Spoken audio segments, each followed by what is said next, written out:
sorprendentemente, joder, vaya descubrimiento, ¿no? Pues a mí eso me resulta gracioso, pero bueno, que la alimentación tiene tantas filosofías que hay que estar abierto a todo, y lo que decías de la evidencia, fijaros, en el mundo de la inflamación, porque la inflamación y la oxidación van con el cáncer, ¿no? Porque al final el cáncer es una enfermedad multifactorial, pero que acaba siendo inflamación y oxidación mantenida en el tiempo, ¿no? Van con el rendimiento deportivo. Una persona que se inflama y se oxida mucho rinde peor, y por eso luchamos contra la oxidación, y venga a dar antioxidantes, ¿no? Y venga a dar antioxidantes, y al final generamos una oxidación redox que estamos prooxidando, ¿no? O sea, dices, o sea que si doy muchos antioxidantes, ¿es malo también? Si me oxido mucho, sí, claro. Si me oxido mucho, sí. ¿Por qué? Porque origina una oxidación redox que se llama, que es el doble de la oxidación que iba a tener de un inicio. O sea que, digamos que tenemos unos valores, como en todo, como en el entrenamiento, como en todo, que más no es mejor. Es más, el otro día hablando con Pachi, decía, a veces sacamos más rendimiento cuando hacemos menos de lo que creemos, ¿no? Sí. A estos niveles, ¿eh? Menos de lo que creemos, sí. Hombre. No estar parado en casa, pero... ¿Por qué? Porque tendemos a hacer mucho más. Y si me pone una dosis, una ayuda ergogénica, me marca una dosis, ¿no? A nivel, pues, de ciclismo popular también, que lo vivimos, ¿no? Si el bote me marca que me tome 2, me tomo 4. Porque creo que es mejor, ¿no? Pues no es mejor. Es que no es mejor. De verdad, no es mejor. Así es, sí, en el entrenamiento pasa algo parecido. Al final, pues la experiencia al final te dice que entrenar pues es al final someter al cuerpo a un estrés y sacarle de la homeostasis para mejorar, para que haya un proceso de síndrome general de adaptación y tú al final mejores. Pero quieras que no, entrenar al final es joder al cuerpo, vamos a decir. Es decir, cuanto menos entrenes y seas capaz de conseguir lo mismo con menos, es mejor, porque al final le estás jodiendo, o sea, le estás obligando a hacer algo a pasos forzados, que todo eso que lo puedas ahorrar, pues al final va a repercutir en tu rendimiento futuro, o sea... Siempre pensamos que, como dices tú, más no es mejor, sino que mejor es mejor. Y yo creo que la clave un poco de encontrar tanto un nutricionista o un preparador o alguien que te guíe, que lo haga bien, no es el encontrar el método, sino la dosis, el cómo, el cuándo, el por qué y las cantidades. Porque al final yo creo que eso es lo difícil, ¿no? Todo el mundo sabe de métodos de entrenamiento, de que esto funciona, de que esto no, pero cómo, cuándo y dónde. Y ahí está. Claro, ahí dices, eso que dices, ¿no? ¿Cómo trabaja un nutricionista? Las típicas comidas o cenas de amigos, ¿no? Que te encuentras con mucha gente, amigos, o lo peor, lo peor es los coincidentes del colegio del niño. Eso es lo peor, porque no conoces a nadie, pero todo el mundo, como se conocen los niños, te cuentan unas burradas, ¿no? Y a mí me dijo una frase una vez una persona que me dijo, es que una dieta la hace cualquiera. Y le dije, bueno, permíteme que siga siendo tonto, porque como lo hace cualquiera, pues seguiré siendo medio tonto, pero mira, incluso para hacer una dieta que la hace cualquiera hay que saber hacerla con capacidad, con criterio, y medir bien. Y digo medir porque comer sabe todo el mundo lo que tiene que comer, ¿no? Dice, todo el mundo sabe que no tiene que comer fritos, que no tiene que comer dulces. Y digo, ya, eso hasta ahí llego. Y todo el mundo sabe que las piedras no las va a digerir. Pero, ¿en qué proporción debo de comer esto? ¿En qué momento? ¿En qué fase del entrenamiento? En todas las fases. Y además entra luego otra circunstancia que es, ¿y a mí me sentará bien? ¿No? O sea, eso es todo lo que dice la teoría, pero luego está la persona, está el deportista, está X deportista, y X deportista no le va bien lo que le va al otro deportista. Entonces, ¿qué ocurre aquí? ¿Que uno está mal hecho? No ocurre nada, sencillamente que hay una diferencia en cuanto a la asimilación y a la biodisponibilidad y a la genética, que si entramos en el mundo de genética tendríamos para otro día. ¿Vale? Otro. Que eso directamente le está generando pues un cambio en su metabolismo, un cambio a la hora de la asimilación de esa alimentación que le estoy dando. Y una persona, y lo habréis visto, y aquí se entraría la genética, no todas las personas pueden asimilar diferentes cargas de hidratos de carbono en una dieta. De hecho, las mismas personas comiendo lo mismo van a actuar de manera distinta, y una persona acaba una gran vuelta pesando 3-4 kilos más y el otro ha perdido 3. O sea, hay una diferencia de 6 kilos. Oye, yo he ganado peso, y eso, pues mira, tu capacidad para retener agua, porque tu glucógeno se almacena mucho más que este pobre, que es que no almacena glucógeno, pero fíjate, no ha tenido esa pérdida de peso, y le tenemos que estar dando hasta cantidades altas de grasa, porque si no, además nos damos cuenta de que su testosterona está bajando, porque no rinde. O sea, que sería, todo el mundo sabe lo que tiene que comer, pero hilar fino hilar fino, es decir, qué proporciones qué proporciones de nutrientes tengo que comer en cada momento, de macronutrientes fundamentalmente, los grandes, ¿no?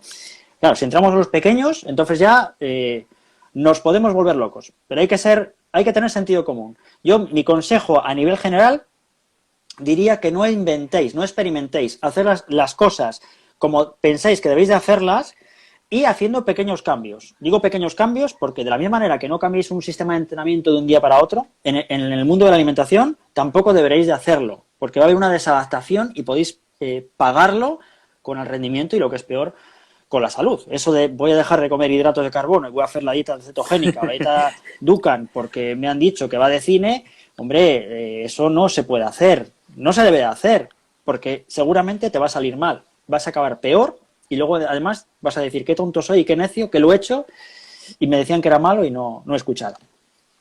Así es, así es.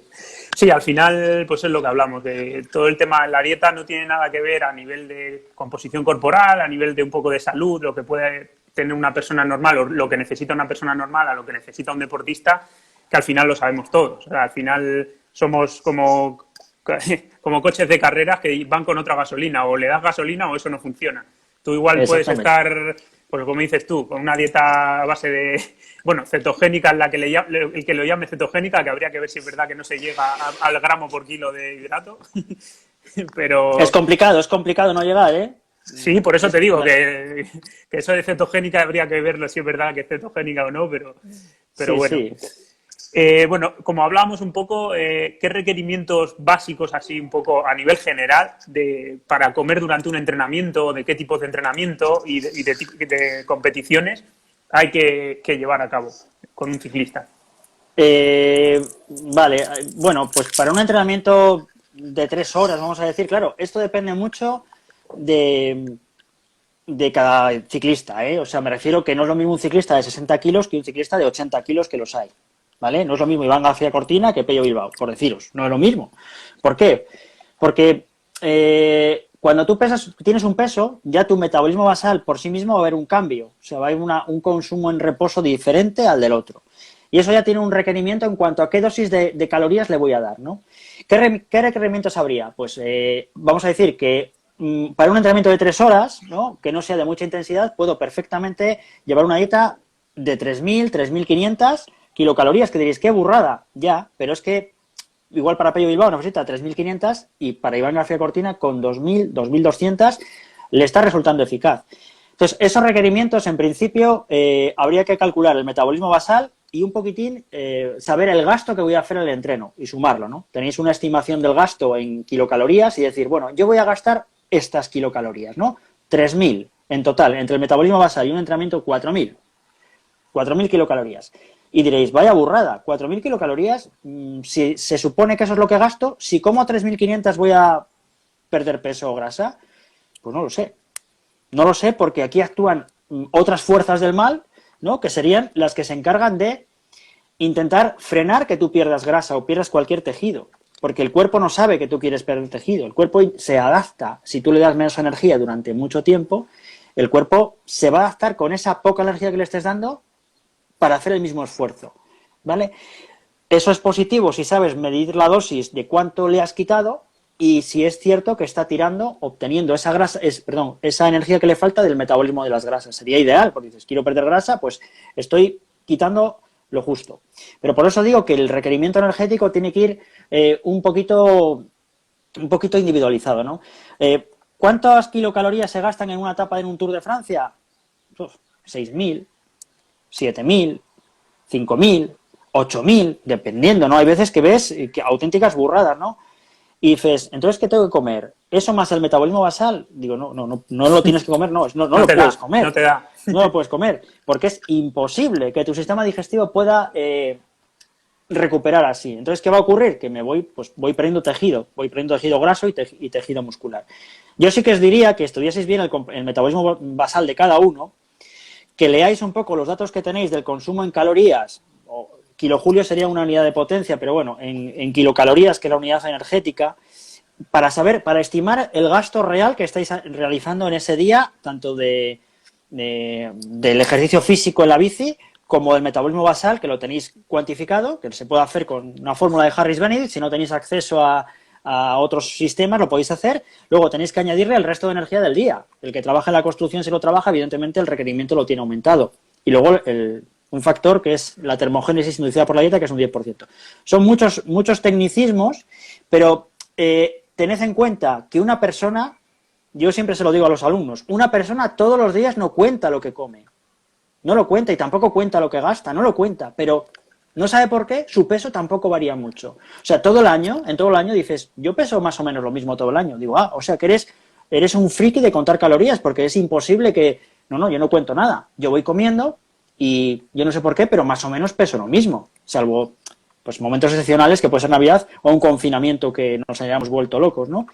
Pero hay cierto grado de adaptación de mi organismo a una ingesta calórica y a un gasto, ¿vale? O sea, que eso se ve. Cuando yo tengo un desfase en ese gasto, de repente me pongo a entrenar de otra manera y entreno mucho más, va a haber un cambio ahí.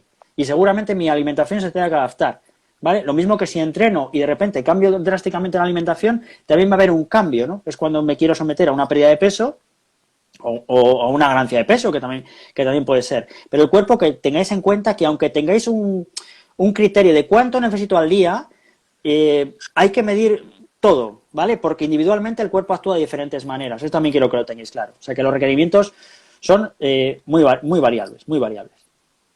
Así es.